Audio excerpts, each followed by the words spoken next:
ప్రస్తుత ప్రపంచంలో ఇంకా చదువు రానోళ్ళకి, చదవలేకపోతున్నోళ్ళకి కొంతమేర అవకాశాలు ఉన్నాయి. ఫిజికల్ వర్క్ అది ఏ పని మనుషులో, వంట మనుషులో, అది కూడా వంటకు కూడా మళ్ళీ నైపుణ్యం కావాలి. లేదంటే భవన నిర్మాణ కార్మికులు వీళ్ళు. వాస్తవంగా గతంలో 100 మంది చేసే పని ఇప్పుడు 10-15 మందికే మిగిలింది. వ్యవసాయ కూలీలు కానీ వీళ్ళు. క్రమంగా ఏమైపోతున్నది, వీళ్ళ డిమాండ్లను దృష్టిలో పెట్టుకుని రూపాయి పోతే పోయిందంటూ యంత్ర సామాగ్రిని తెచ్చి వాడటం ప్రారంభించారు. వ్యవసాయంలో ప్రస్తుతానికి ఒక 20% వాడుతున్నారు. 20 నుంచి ఇప్పుడు 40% వెళ్ళింది. అదే సందర్భంలో లేకపోతే ఇంకా పంటలు ఆపు కూర్చున్నారు. కానీ కార్పొరేట్ వ్యవస్థలు వచ్చినాయంటే మ్యాక్సిమం మిషనరీ మీదకి వెళ్ళిపోతాయి. అమెరికా, యూరోప్ దేశాల తరహాలోకి వెళ్ళిపోతాయి.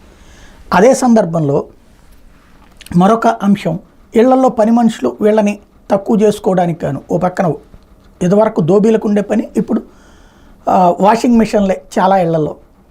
అలాగే ఇంకా ప్రధానంగా కనబడుతున్నటువంటి వాటిట్లలో ఈ మధ్యకాలంలో ఈ రోబో టైప్లో ఏవో వచ్చినాయి, అవి ఇళ్ళు చేస్తున్నాయి.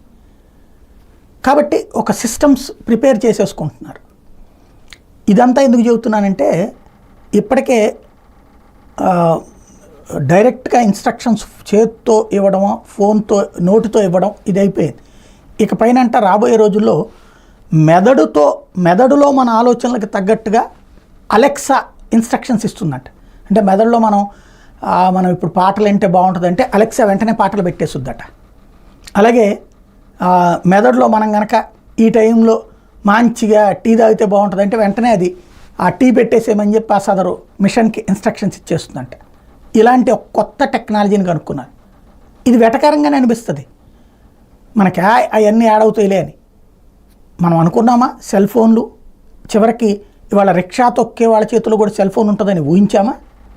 అలాగే సెల్ ఫోన్లో నుంచి టీ తాగడానికి 6 రూపాయలకు కూడా టీ తాగడానికి, టీ తాగిన తర్వాత ఇచ్చి 6 రూపాయలకు కూడా సెల్ ఫోన్లో నుంచి డబ్బులు కడతామని ఊహించామా మనం?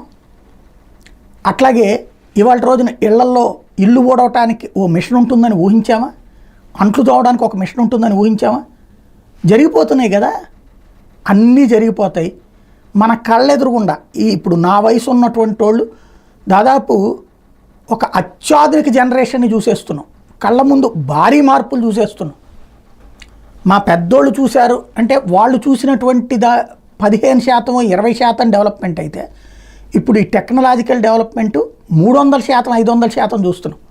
కాబట్టి మార్పులో ఏదైనా సాధ్యమే. కానీ దీని వలన చదువు లేనటువంటి వాళ్ళు, చదువు రాని వాళ్ళు, చదువు అందనటువంటి వాళ్ళ జీవితాలు మాత్రం చిన్నభిన్నం అవుతాయి.